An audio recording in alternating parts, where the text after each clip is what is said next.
Assalamualaikum warahmatullahi wabarakatuh. Perkenalkan, nama saya Fania Syahira dengan NIM 24364055 dari Prodi S1 Teknik Elektro NK. Di sini saya akan menjelaskan tentang transformator. Yang pertama ada prinsip kerja transformator. Transformator bekerja berdasarkan prinsip induksi elektromagnetik, yang merupakan salah satu prinsip dasar elektromagnetisme yang ditemukan oleh Michael Faraday. Ketika arus listrik bolak-balik atau AC mengalir melalui lilitan primer suatu transformator, maka arus ini menghasilkan fluks magnetik yang berubah-ubah terhadap waktu di dalam inti besi transformator. Fluks magnetik ini kemudian memotong lilitan sekunder sehingga timbul tegangan induksi pada lilitan sekunder tersebut. Besar tegangan induksi pada sisi sekunder tergantung pada yang pertama ada besarnya fluks magnetik yang dihasilkan oleh lilitan primer. Yang kedua ada kecepatan perubahan fluks magnetik. Yang ketiga ada jumlah lilitan di sisi sekunder. Secara matematis, hubungan antara tegangan dan jumlah lilitan dinyatakan sebagai V2 per V1 sama dengan N2 per N1. Artinya, tegangan yang dihasilkan di sisi sekunder akan sebanding langsung dengan perbandingan jumlah lilitan antara sekunder N2 dan primer N1. Sementara itu, arus listrik yang mengalir memiliki hubungan sebaliknya, I2 per I1 sama dengan N1 per N2. Semakin besar jumlah lilitan sekunder dibandingkan primer, maka tegangan keluar akan lebih tinggi dari tegangan masuk atau step up. Sebaliknya, jika jumlah lilitan sekunder lebih sedikit, maka tegangan keluar lebih rendah atau step down. Yang kedua ada rangkaian ekuivalen transformator. Rangkaian ekuivalen transformator adalah model kelistrikan yang merepresentasikan komponen-komponen fisik dan karakteristik internal transformator dalam bentuk elemen rangkaian listrik seperti resistansi dan induktansi. Dalam dunia nyata, transformator tidaklah ideal. Lilitan kawat memiliki resistansi dan fluks magnetik tidak seluruhnya dapat dikopel dari primer ke sekunder karena ada kebocoran fluks. Oleh karena itu, perlu dibuat model ekuivalen agar dapat dilakukan perhitungan teknis secara akurat. Elemen dalam rangkaian ekuivalen. Yang pertama ada R1 dan R2. Resistansi pada lilitan primer dan sekunder menggambarkan rugi-rugi tembaga atau copper loss. Yang kedua ada X1 dan X2. Reaktansi kebocoran menggambarkan reaktansi induktif akibat fluks magnetik yang tidak seluruhnya menghubungkan lilitan primer dan sekunder. Yang ketiga ada RC, representasi dari rugi daya inti karena histeresis atau perubahan arah magnetisasi inti. Yang keempat ada XM, reaktansi magnetisasi yaitu induktansi yang menggambarkan kemampuan inti besi dalam menyimpan energi magnetik. Seluruh elemen ini dapat direfleksikan ke salah satu sisi, umumnya sisi primer, agar mudah dihitung. Yang ketiga ada transformator beban nol. Transformator dalam kondisi beban nol adalah keadaan di mana tidak ada beban yang terhubung pada sisi sekunder atau dengan kata lain I2 sama dengan 0. Meskipun tidak ada arus di sisi sekunder, arus I1 tetap mengalir pada sisi primer.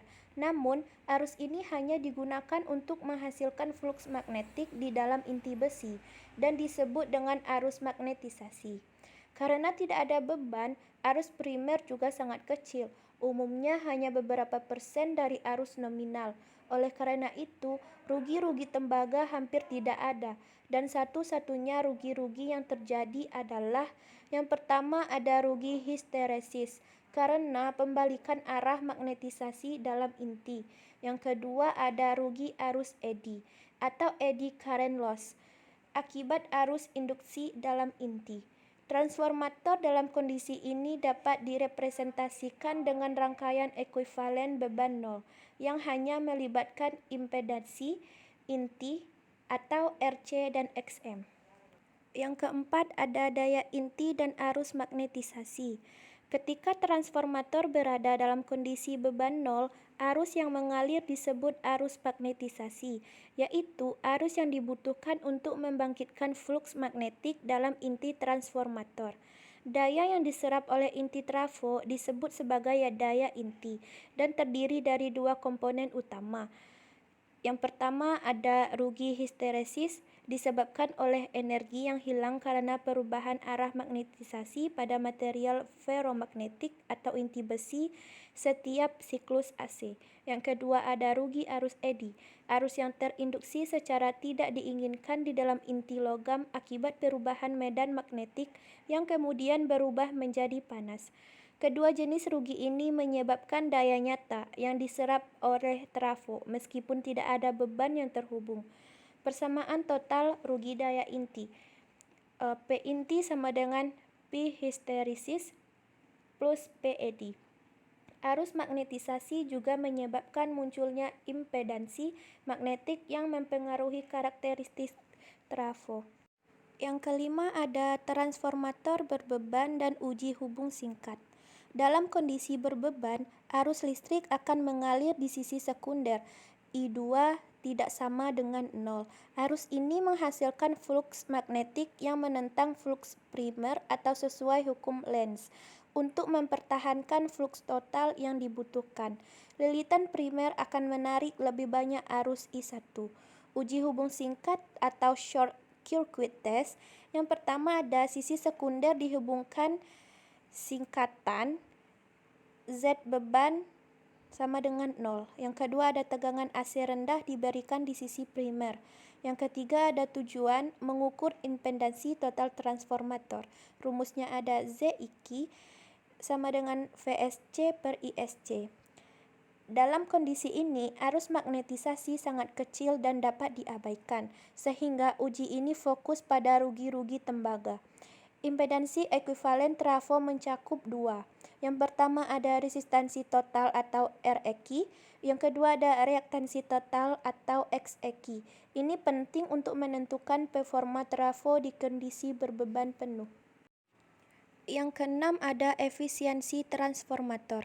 Efisiensi transformator adalah ukuran seberapa baik trafo mengubah daya listrik masukan menjadi daya keluaran tanpa rugi-rugi yang besar. Rumus efisiensi ada Nu sama dengan P keluar per Pi masuk kali 100%. Faktor-faktor yang mempengaruhi efisiensi ada dua. Yang pertama rugi tembaga, yaitu I kuadrat R meningkatkan dengan besarnya arus beban. Yang kedua rugi inti yaitu konstan, terjadi walaupun tanpa beban. Efisiensi transformator daya bisa mencapai 98% hingga 99% dan biasanya efisiensi maksimum terjadi ketika rugi tembaga sama dengan rugi inti. Yang ketujuh ada regulasi tegangan. Regulasi tegangan menunjukkan seberapa besar penurunan tegangan dari kondisi tanpa beban ke berbeban penuh. Regulasi yang rendah menunjukkan bahwa transformator memiliki kinerja yang baik dan mampu menjaga tegangan tetap stabil saat beban berubah. Rumus regulasi sama dengan V tanpa beban dikurang V per beban per V per beban dikali 100%. Nilai regulasi tergantung pada impedansi dalam transformator. Nilai kecil 5% diinginkan pada trafo. Yang kedelapan ada konstruksi transformator. Transformator terdiri dari komponen-komponen utama berikut. Yang pertama ada inti besi.